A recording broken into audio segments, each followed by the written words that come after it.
4 sujets cette semaine dans Info Hebdo. L'inauguration de l'école maternelle du Montrouge à Niederbronn, Monéo, l'expo Joustra au musée du Fer et tout de suite la fête de la musique.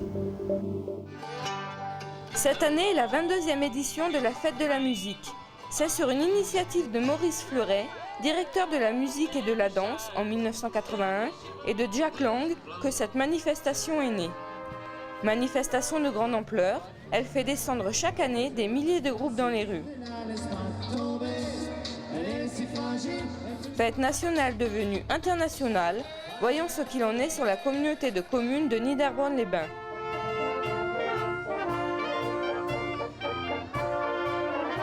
Le bilan est mitigé.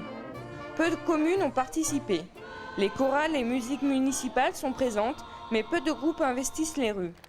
À Schellenow, l'association des commerçants et artisans de Gundershofen organise une soirée réunissant plusieurs groupes.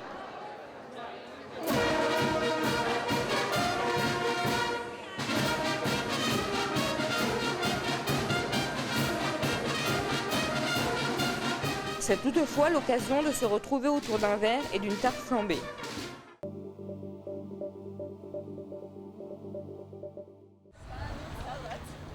Après plusieurs mois de travaux de rénovation, l'école maternelle du Montrouge de Niederbronn-les-Bains est inaugurée.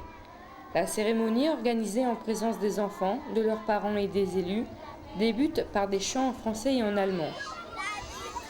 Philippe Richer, président du conseil général, Pierre Bertrand, conseiller général, Pierre Hannequart, sous-préfet de l'arrondissement de Haguenau, ainsi que des inspecteurs d'académie dévoilent la plaque du nom de l'école maternelle.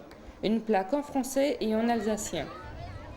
Après les chants, les enfants font un lâcher de ballon. Les élus visitent ensuite les nouveaux locaux. Les travaux ont permis la construction d'une nouvelle salle de classe, d'une salle de lecture et de repos et d'un nouveau préau. Le montant total de l'opération se monte à 619 300 €. La fête s'est terminée par les traditionnels discours, suivis d'un goûter. Monéo est un porte-monnaie électronique.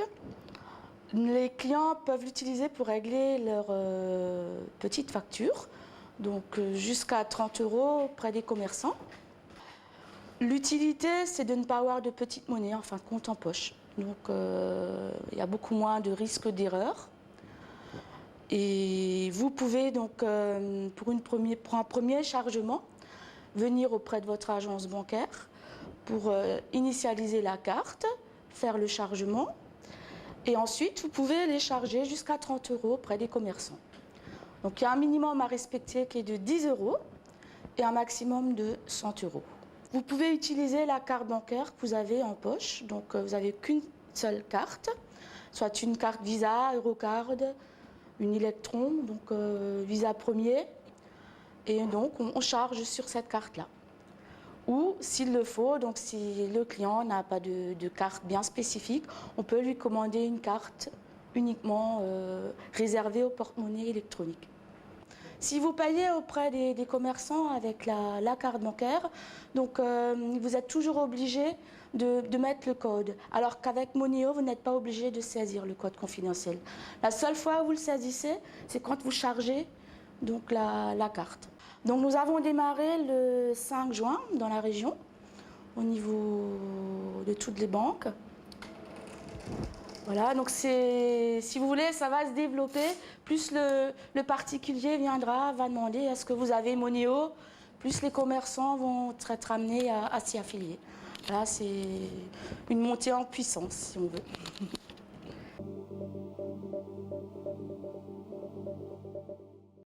Comme chaque année, le musée du Fer de Reichshofen accueille une nouvelle exposition pour l'été. Après le fer à repasser, les jouets Joustra envahissent les vitrines. Automobiles, camions et avions en tôle sont de la partie. La firme Joustra est née à Strasbourg en 1934. Elle a connu son heure de gloire dans les années 50-60. Sa production était alors de 6 à 7 millions de jouets par an. Le fabricant était surtout réputé pour ses voitures miniatures et téléguidées dans les modèles d'après-guerre. Si vous avez été un enfant dans les années 50, cette exposition est faite pour vous. Alors allez-y!